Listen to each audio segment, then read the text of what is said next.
आज हम आपको एक ऐसे ही शहर के बारे में बताएंगे जिसका उल्लेख रामायण और महाभारत काल के दौरान भी देखने को मिलता है। इस जगह को रावण के ससुराल के रूप में जाना जाता है और यहाँ पर एक ऐसा गांव है जहाँ 165 सालों से दशहरा नहीं मनाया जा रहा है और एक ऐसी भी जगह है जहाँ रावण के पुतले को पहले शराब का भोग लगाया जाता है। एक ऐसी जगह जहाँ बनाई जाती है कैची। पहली बार दिल्ली चलो का नारा इसी जगह से दिया गया था और इस शहर में एक ऐसी भूतिया हवेली है जो भारत की सबसे डरावनी जगहों में गिनी जाती है। ये शहर अपने स्पोर्ट्स इंडस्ट्री और सर्राफा बाजार के लिए भी काफी प्रसिद्ध है। कई महान हस्तियों का ताल्लुक इस शहर से रहा है और महात्मा गांधी जी का भी इस शहर से विशेष लगाव था। यहाँ पर घूमने लायक भी ढेरों स्थान है जहाँ हर साल लाखों पर्यटक आते हैं। दोस्तों, ये शहर कोई और नहीं बल्कि है उत्तर प्रदेश के एक प्रमुख शहर मेरठ। तो चलिए चलते हैं मेरठ की सफर पर। वर्तमान समय में मेरठ जिले की कुल जनसंख्या 34 लाख के आसपास है, तो वहीं मेरठ सिटी की जनसंख्या 17,68,000 के आसपास। मेरठ में करीब 61% लोग हिंदू धर्म का पालन करते हैं, तो वहीं 36% आबादी के साथ इस्लाम यहाँ का दूसरा सबसे बड़ा धर्म है। इसके अलावा बौद्ध, जैन, सिख और ईसाई धर्म के लोग भी मेरठ में रहते हैं। सम्राट अशोक के मौर्य अंपायर के दौरान मेरठ में बौद्ध धर्म का भी काफी प्रभाव देखने को मिला। मेरठ आज दिल्ली NCR का हिस्सा है। जानकारी के लिए बता दें कि मेरठ जिले के अंतर्गत ही मेरठ शहर आता है और इस जिले के अंदर अन्य कई शहर भी आते हैं। मेरठ के आसपास मुजफ्फरनगर, गाजियाबाद,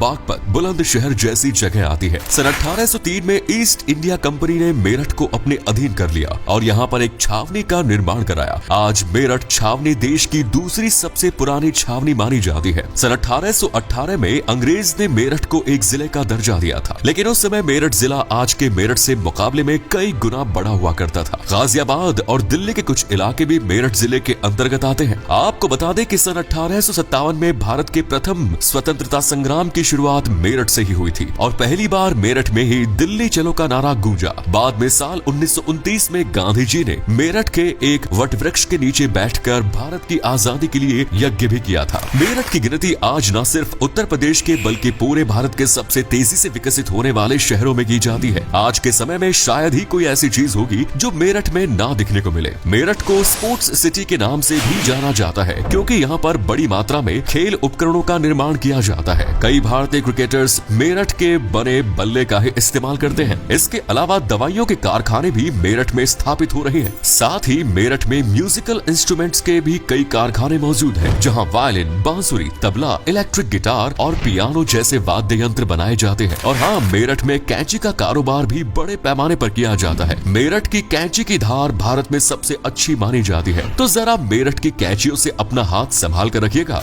बिजनेस के अलावा आज के समय में मेरठ उत्तर प्रदेश के एक प्रमुख एजुकेशन हब के रूप में भी जाना जाता है। मेरठ का लिटरेसी रेट है 75% के आसपास, जिसमें आए दिन तेजी से वृद्धि हो रही है। चौधरी चरण सिंह यूनिवर्सिटी, सरदार वल्लभ भाई पटेल एग्रीकल्चर और technology university, Swami Vivekananda Subharti university और IIMT यूनिवर्सिटी मेरठ के प्रमुख विश्वविद्यालय हैं। दोस्तों, मेरठ का जिक्र कई पौराणिक ग्रंथों और वेदों में देखने को मिलता है। इस स्थान को रावण के ससुराल के रूप में जाना जाता है। ऐसा इसलिए क्योंकि रावण के ससुर और मंदोदरी के पिता मायासुर ने इस नगर को बसाया था और उस समय इस जगह का नाम माया राष्ट्र रखा गया, लेकिन समय के साथ नाम में परिवर्तन हुआ और इसका नाम मेरठ पड़ गया। वहीं मेरठ और हस्तिनापुर में कई अवशेष प्राप्त हो चुके हैं, जिससे पता चलता है कि हजारों साल पहले से लोग यहाँ पर रह रहे हैं। 100 कौरवों का जन्म भी इसी जगह पर हुआ था और शायद इसीलिए आज भी यहाँ पर कर्ण मंदिर और द्रौपदी घाट बने हुए हैं। इतना ही नहीं, मेरठ से कुछ ही दूरी पर बरनावा नाम की एक जगह है जहाँ महाभारत काल में 5 पांडवों को मारने के लिए कौरवों ने लाक्षागृह का निर्माण कराया था। मेरठ नगर कुषाण साम्राज्य का भी हिस्सा रहा है।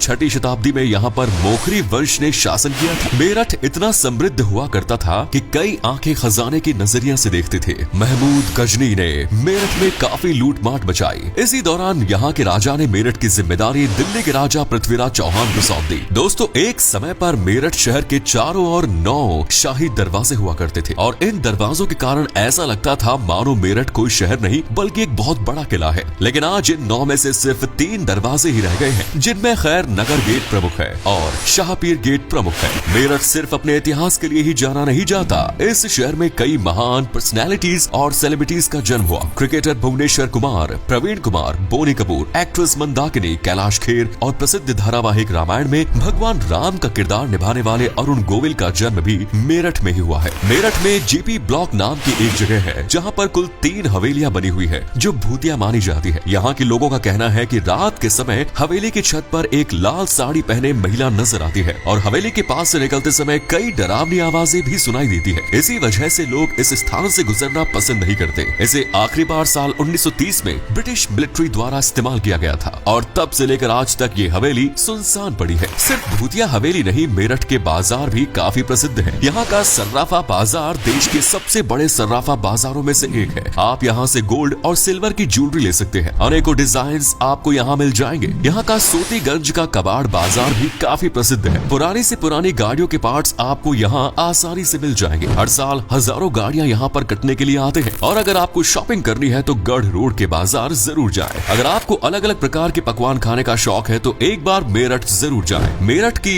नान खटाई पूरे देश में मशहूर है और साथ ही यहाँ का गजक, ये एक मिठाई है जिसे आप जितना भी क्यों न खाएं मन नहीं भरेगा। इसके अलावा लस्सी, चाट, कचौड़ी, छोले भटूरे, गोलगप्पे, पूरी, आलू और रबड़ी फालूदा का स्वाद भी आप चखना बिल्कुल न भूलें। त्योहारों की बात की जाए तो मेरठ के भैंसाली मैदान में रावण दहन का कार्यक्रम का आयोजन हर साल किया जाता है। लेकिन यहाँ पर खास बात यह है कि रावण का पुतला बिना शराब का भोग लगाए खड़ा नहीं होता। सबसे पहले रावण के पुतले के मुंह में शराब की बूंदें डाली जाती है और पूरे शरीर पर शराब का छिड़काव किया जाता है। उसके बाद ही ये पुतला खड़ा हो पाता है। बिना शराब पिलाए कई बार पुतला खड़ा करने की कोशिश की जा चुकी है, लेकिन हर बार नाकामी हाथ लगी है। आपको बता दें कि रावण को मेरठ का जवाई राजा भी माना जाता है। वहीं मेरठ में एक ऐसी भी जगह है जहाँ पिछले 165 सालों से दशहरा का आयोजन नहीं किया जा रहा। यहाँ के गगोल गाँव में 1857 की क्रांति के बाद ब्रिटिशर्स ने कई भारतीय सैनिकों को दशहरे के दिन फांसी की सजा दी थी, जिसके बाद से यहाँ पर दशहरा का त्योहार मनाया ही नहीं जाता। मेरठ का